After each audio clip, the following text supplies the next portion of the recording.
ये दोस्तों, film talk के एक नए एपिसोड में आपका स्वागत है। सबसे बड़ी खबर यह है कि एटली कुमार की फिल्म के बाद अल्लू अर्जुन की अगली फिल्म कंफर्म हो गई है, जिसे त्रिविक्रम श्रीनिवास डायरेक्ट करेंगे।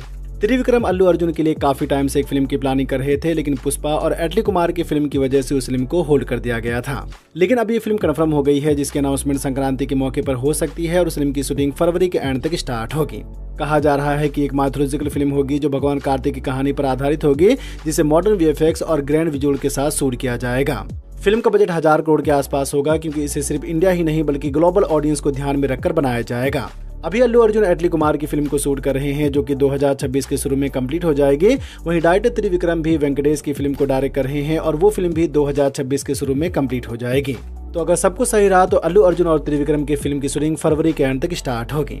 लेकिन जैसा कि आप सब जानते हैं कि लोकेश कनराज भी अल्लू अर्जुन से एक फिल्म के लिए बात कर रहे हैं, तो देखना होगा कि लोकेश कनराज की फिल्म का क्या होता है। वैसे आज लोकेश कनराज को हैदराबाद में देखा गया है और कहा जा रहा है कि लोकेश कनराज अपनी अगली फिल्म के लिए हैदराबाद गए हैं, जहां वो एक बड़े तेलुगु एक्टर से मुलाकात करेंगे। तो देखते हैं अल्लू अर्जुन, त्रिविक्रम और लोकेश कनराज की अगली फिल्म से जुड़ी बाकी अपडेट कब तक आती है। दूसरी बड़ी खबर यह है कि धुरंधर की सफलता को देखते हुए अब धुरंधर 2 पैन इंडिया रिलीज होगी, जहां इसे हिंदी के साथ तमिल, तेलुगु, कन्नड़ा और मलयालम में भी रिलीज किया जाएगा। जी हां, धुरंधर के मेकर्स ने डिसाइड किया है कि वो धुरंधर 2 को हिंदी के साथ साउथ में भी रिलीज करेंगे, जहां इसे काफी बड़े लेवल पर रिलीज किया जाएगा। धुरंधर के दोनों पार्ट की शूटिंग एक साथ की गई थी, तो धुरंधर 2 की शूटिंग कंप्लीट है और अभी इसके पोस्ट प्रोडक्शन पर काम हो रहा है। पहले धुरंधर 2 19 मार्च 2026 को सिर्फ हिंदी बॉक्स ऑफिस पर क्लैश हो रही थी, लेकिन अभी फिल्म पैन इंडिया क्लैश होगी, जहां इसके सामने 2 बड़ी फिल्में होंगी। डकैत और टॉक्सी के मेकर्स ने अभी हाल ही में टीजर और पोस्टर शेयर किया है और कहा है कि वो भी 19 मार्च से पीछे नहीं हटेंगे। वैसे किसी न किसी को तो पीछे हटना ही होगा, तो देखते हैं कि आने वाले टाइम क्या होता है। धुरंधर ने बॉक्स ऑफिस पर 950 करोड़ का कलेक्शन कर लिया है, तो आपके हिसाब से धुरंधर 2 का ओपनिंग और उसका लाइफ टाइम कलेक्शन कितना होगा, हमें कमेंट में जरूर बताएं। रणवीर सिंह को लेकर एक और खबर यह है कि रणवीर सिंह डॉन 3 से पीछे हट गए हैं और वो डॉन 3 को नहीं करेंगे। जी हाँ, ये काफी शॉकिंग खबर है, जिसने रणवीर सिंह के फैंस को हैरान कर दिया है, क्योंकि रणवीर सिंह के फैंस डॉन 3 का काफी टाइम से इंतजार कर रहे थे। कहा जा रहा है कि धुरंधर के बाद रणवीर सिंह ने अपने करियर के लिए कुछ अलग तरह के रूल सेट किए हैं और अब डॉन 3 उनके उस रूल में नहीं सेट हो पा रही है। खबरों की माने तो रणवीर सिंह फिल्म की स्क्रिप्ट और डायरेक्शन को लेकर पूरी तरह से सर्टिफाइड नहीं है और इसीलिए वो इस प्रोजेक्ट से पीछे हट गए हैं। रणवीर सिंह को डॉन 3 तब ऑफर हुई थी जब काफी सारे फिल्म मेकर्स उनसे पीछे हट गए थे, लेकिन जिस तरह से सनी पाजी ने गदर 2 के बाद अपनी कुछ फिल्मों को होल्ड कर दिया और कुछ फिल्मों से पीछे हट गए, ठीक उसी तरह से आज रणवीर सिंह भी डॉन 3 से पीछे हट गए हैं। डॉन 3 के मेकर्स नए डॉन की तलाश कर रहे हैं, तो देखते हैं कि फरहान अख्तर का अगला डॉन कौन होता है। रणवीर सिंह की अगली फिल्म परले है, जिसकी शूटिंग 2026 के शुरू में स्टार्ट होगी और 2026 एंड या फिर 2027 के शुरू में रिलीज होगी। 11 मुल्कों की पुलिस ढूंढती है मुझे, पर पकड़ पाया है मुझको कौन? मैं हूँ डॉन। जहां रणवीर सिंह डॉन 3 से बाहर हो गए हैं, वहीं अक्षय खन्ना दृश्यम 3 से बाहर हो गए हैं। खबरों की माने तो फीस और कुछ क्रिएटिव डिफरेंसेस की वजह से अक्षय खन्ना दृश्यम 3 से बाहर हो गए हैं। फीस की बात करें तो धुरंधर की सफलता के बाद अक्षय खन्ना ने अपना फीस बढ़ा दिया है, लेकिन दृश्यम के मेकर्स उन्हें उतनी फीस देने के लिए नहीं तैयार हैं। इसके अलावा अक्षय खन्ना दृश्यम 3 में अपने कैरेक्टर और लुक में कुछ बदलाव चाहते हैं, जो दृश्यम 3 के मेकर्स नहीं करना चाहते हैं। तो कुछ इन्हीं कारणों की वजह से अक्षय खन्ना दृश्यम 3 से बाहर हो गए हैं। दृश्यम 3 की शूटिंग स्टार्ट हो गई है, तो अब देखना होगा कि दृश्यम के मेकर्स आईजी तरुण अहलावत के रोल में किसे साइन करते हैं। प्रोड्यूसर एकता कपूर ने शूट आउट के तीसरे पार्ट को कंफर्म कर दिया है, जिसका नाम होगा shoot out at Dubai. Shoot out at Dubai में हर्षवर्धन रानी लीड रोल में होंगे, जो इस फिल्म में एक नए लुक में नजर आएंगे। शूट आउट एट लोखंडवाला 2007 में आई थी, जिसकी कहानी 1991 में हुए लोखंडवाला शूट आउट के इर्द गिर्द बुनी गई थी। शूट आउट एट वलाला 2013 में आई थी और उस फिल्म की कहानी दाऊद इब्राहिम और मनिया सुरवे के इर्द गिर्द बुनी गई थी। तो अब देखना ये होगा कि शूट आउट एट दुबई की कहानी कैसी होती है। डायरेक्टर का नाम अभी कंफर्म नहीं है, लेकिन लीड रोल के लिए हर्षवर्धन रानी का नाम कंफर्म हो गया है। तो देखते हैं shoot out at Dubai film से जुड़ी बाकी अपडेट कब तक आती है। 2023 की ब्लॉकबस्टर में से एक एनिमल जापान में रिलीज होने जा रही है, जो 13 फरवरी को जापानीज सिनेमाघरों में रिलीज होगी। जापानीज बॉक्स ऑफिस पर भी इंडियन सिनेमा की कई फिल्में रिलीज हुई हैं, लेकिन जैसा कि आप सब जानते हैं कि RRR ने जापानीज बॉक्स ऑफिस पर इतिहास रच दिया था।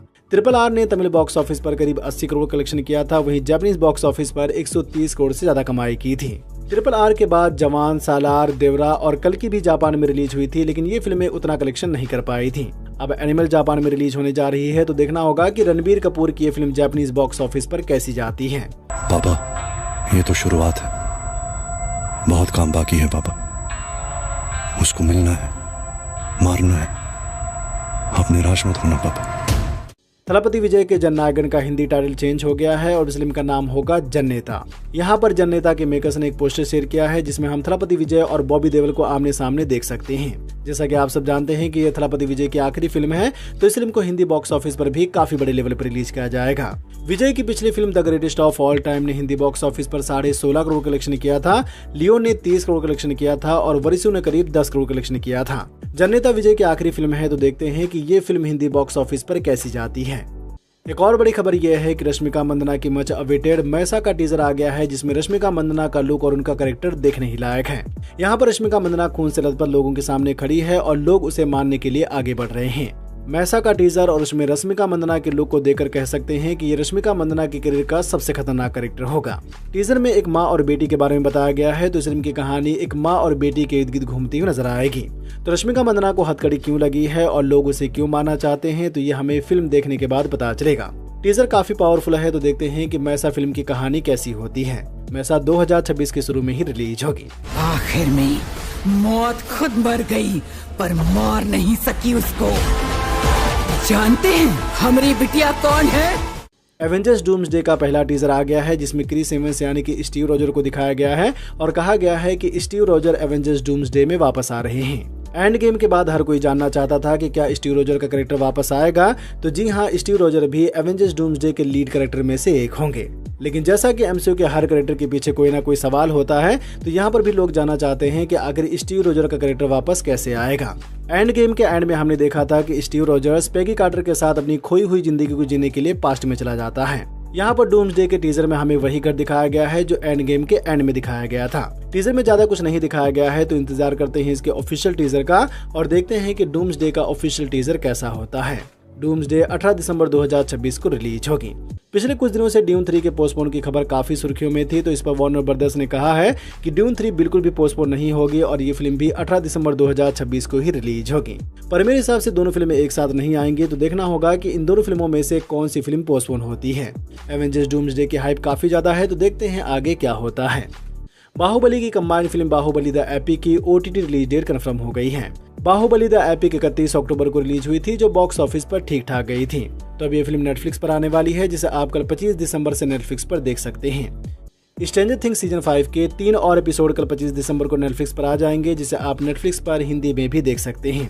पहले पार्ट में 4 एपिसोड आए थे और दूसरे पार्ट में 3 एपिसोड आएंगे। अभी एक एपिसोड बाकी है जो 31 दिसंबर को आएगा। तो क्या आप स्ट्रेंजर थिंग्स सीजन 5 को देख रहे हैं या फिर मेरी तरह सारे एपिसोड का इंतजार कर रहे हैं? हमें कमेंट में जरूर बताएं। वीडियो को लाइक करें, अपने दोस्तों के साथ भी फेसबुक, व्हाट्सएप, ट्विटर पर जरूर शेयर करें और चैनल को सब्सक्राइब करना तो बिल्कुल ना भूलें। धन्यवाद।